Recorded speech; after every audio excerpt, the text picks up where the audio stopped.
அனைவருக்கும் தம்பி விக்டர் வழங்குவார். இனி அவர்தான் தமிழ்நாட்டின் பண வாரியத்தை எங்கள் கட்சியின் சார்பாக பார்த்துக் கொள்வார். தமிழன் என்று சொல்லடா, தலை நிமிர்ந்து நில்லடா என்ற உணர்வு கொண்ட என் உயிரினும் மேலான தமிழ் சொந்தங்கள் அனைவருக்கும் இனிய காலை வணக்கம். சாரி, மதியம் ஆயிட்டு, நண்பகல் வணக்கம். இப்ப பாத்தீங்கன்னா இதுதான் பனைமரம். இந்த பனைமரம் வந்து தமிழ்நாட்டின் தேசிய மரம். எப்படி? தமிழ்நாட்டின் தேசிய மரம்.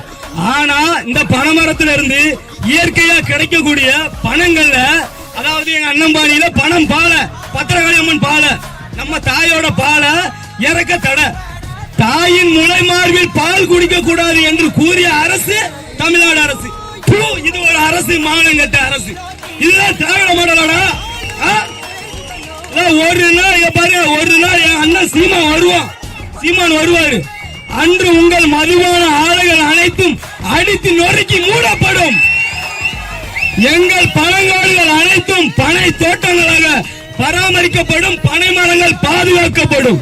புரட்சி என்றாவது ஒரு நாள் நிச்சயம் வெல்லும். புரட்சி செய், நாம் தமிழர். அது மட்டும் இல்ல, இப்போ உலக பொதுமறைன்னா திருக்குறள் தான். உலகத்துக்கே தெரியும், திருக்குறள் தான். அந்த திருக்குறளத்துல இடம் பெற்ற ரெண்டே மரம், ஒன்னு பனை மரம், இன்னொன்னு மூங்கில். உண்மையா இல்லையா? நான் வந்து டிகிரி முடிச்சிருக்கேன், போப்ஸ் காலேஜ்ல டிகிரி முடிச்சிட்டு பனையற தொழில், நம்ம பாரம்பரியமான தொழிலை விட்டுறக்கூடாது.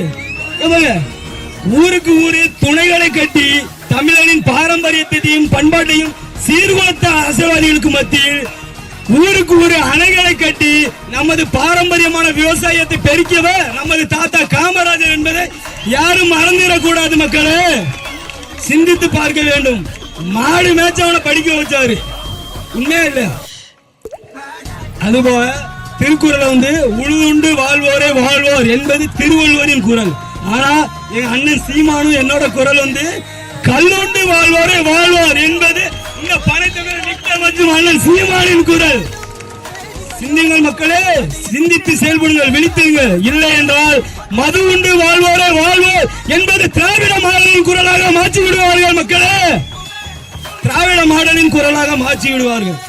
அதனால வருகின்ற 26/2026 தெருவு தயவு செய்து இங்க வந்து எல்லாருமே குடிப்பாங்க. இப்ப நம்ம வந்து ஜாதி வாரியம் மட்டும்தான் பிரிக்க விடுவோம். நாடாறு, கோணாறு, தேவாறு, செட்டியாறு, கவுண்டர், வன்னியர், பல்லர், பறையர், படையாட்சி என்று ஜாதி வாரியாக பிடிக்கப்பட்டிருந்தாலும் நாம் அனைவரும் தமிழர்கள்.